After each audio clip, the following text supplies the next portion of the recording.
Salut à tous les amis, aujourd'hui on se retrouve pour la quatrième partie du tuto sur les bases du logiciel Game Maker qui sert à créer des jeux vidéo. Donc on s'était arrêté là où on pouvait bouger notre personnage avec les flèches et nos ennemis bougeaient aléatoirement et rebondissaient entre eux et ils rebondissaient aussi sur les murs pour ne pas qu'ils sortent de la pièce. Donc aujourd'hui on va apprendre à ajouter une pièce qu'on va pouvoir prendre avec notre personnage et quand on va prendre cette pièce, euh, euh, la pièce va disparaître et va réapparaître à un endroit aléatoire dans le, dans le jeu, dans la fenêtre, en fait, dans la salle. Donc on quitte.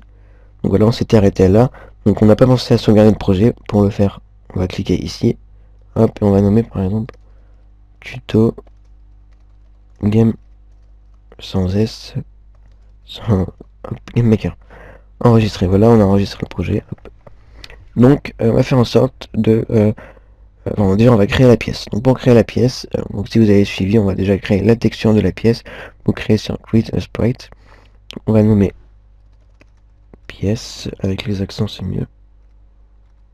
Hop, là où Sprite, et là vous allez charger une texture de la pièce qui est directement intégrée aussi dans le logiciel, donc c'est dans icône, je crois, non, alors c'est dans, faut chercher, de toute façon il y en a plusieurs. Ah voilà, donc coin 1, la pièce avec 1, ouvrir.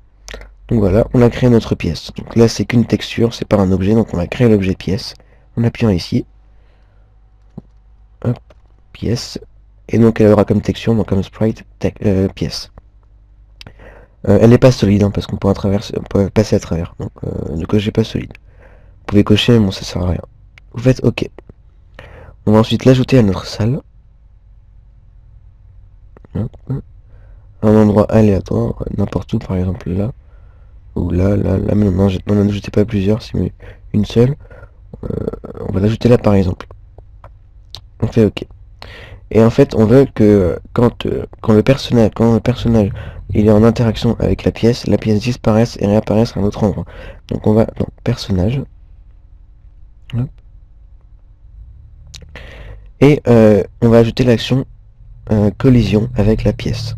Donc quand il est en collision avec la pièce, donc nous on veut que la pièce aille dans une position aléatoire. Donc c'est ici jump, la troisième ici, jump to random. Hop. Donc là vous touchez à rien, vous faites OK. Donc là il y a juste un problème, c'est que quand... bon je vais déjà tester. Voilà.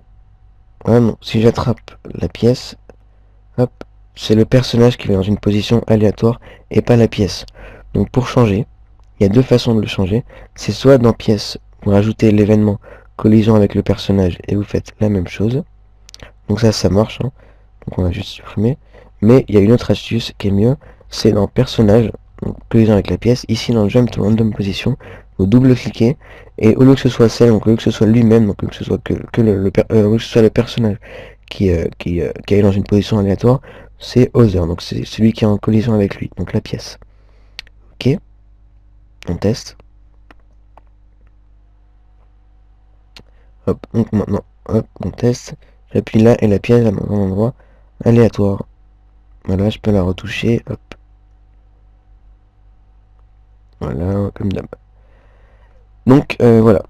Donc maintenant ça fait un peu qu'on peut arrêter là sur le logiciel. Donc on va apprendre à ajouter les sons.